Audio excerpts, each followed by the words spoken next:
China built the Huajiang Bridge to solve a real problem and to prove a real point. Guizhou province is in the southwest of China. More than 90% of its land is hilly. Locals have long claimed that there isn't even 3 feet of flat ground. Roads twisted around cliffs and dipped into deep valleys.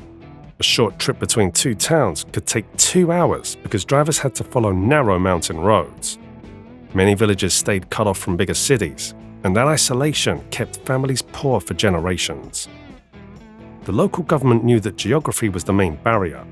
Factories could not move in easily. Farmers could not send goods out quickly. Students had to travel far for better schools. Medical care took time to reach small towns. So the solution had to start with transportation. If roads could cross mountains directly, daily life would change in a very real way. China decided to invest heavily in Guizhou. Over the years, the province built more than 32,000 bridges. Leaders wanted to connect isolated areas and reduce poverty. When people can move, businesses grow and jobs follow. When goods travel faster, money moves faster too. The Huajiang Bridge became the most famous project in this plan. The bridge rises 625 meters above the canyon floor. That makes it the highest bridge in the world. The total length stretches 2,890 meters across the canyon.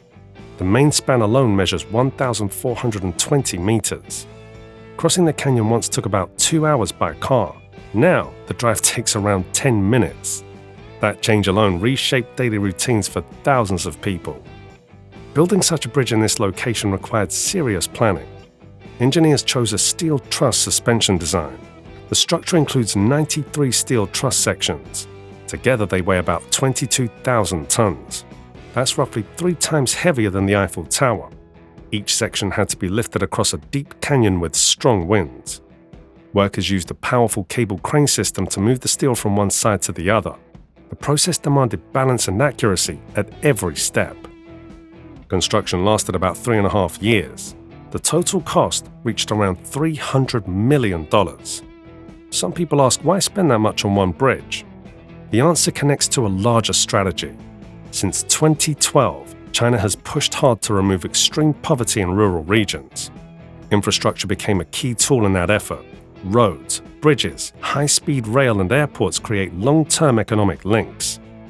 Guizhou now connects to the rest of the country through expressways and rail lines that did not exist before. The Huajiang Bridge also forms part of the Guizhou S57 expressway. Engineers didn't simply build a road around the mountains. They cut directly through one of them. Explosives and heavy drills carved a wide gap through solid rock. That decision saved time and distance. The new highway connects 14 districts across difficult terrain. Drivers no longer need to wind through narrow paths that slow everything down. Nature created many challenges during construction.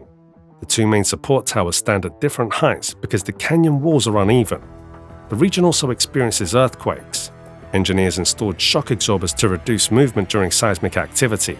Strong winds blow through the canyon, so teams conducted wind tunnel testing before finalizing the design. They used Doppler LiDAR technology to measure real wind patterns in the area. Fiber optic sensors sit inside the main cables to monitor stress in real time. These systems allow maintenance teams to track the bridge's health day after day. China relied on advanced technology throughout the project. The Beidou satellite navigation system provided precise positioning data.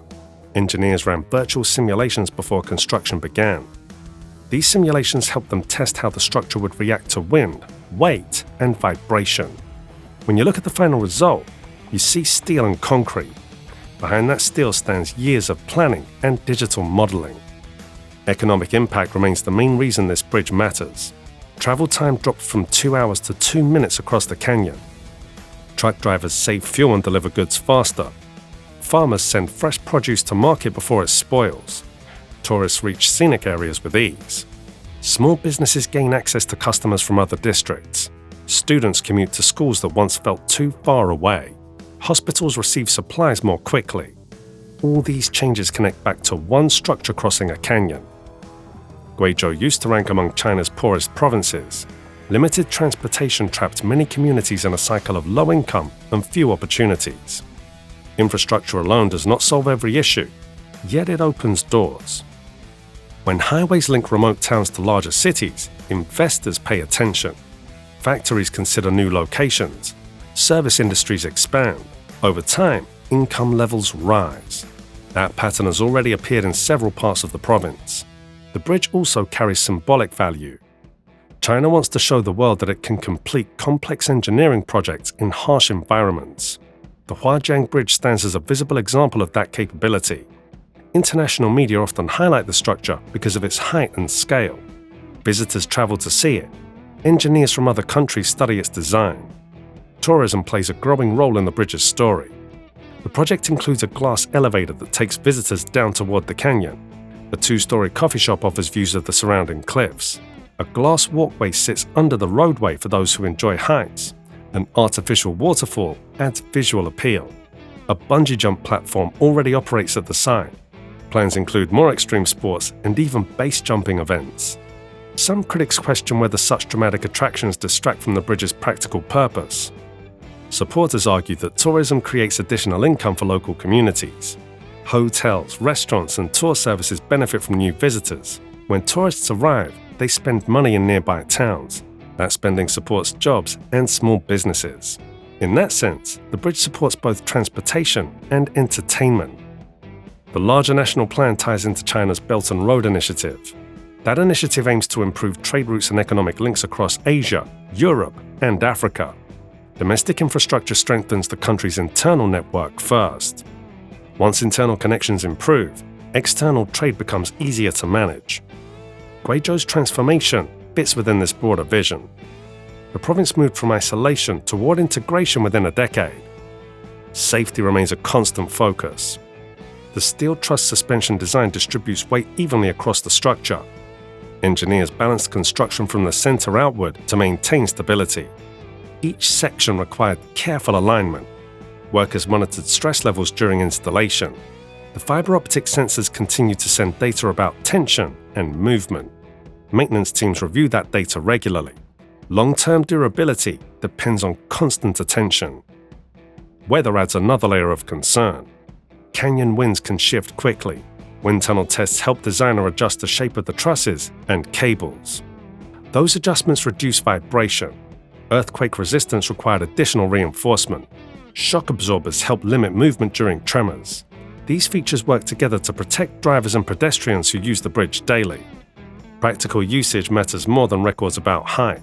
The bridge connects real communities across a canyon that once divided them. The cost of $300 million appears large at first glance.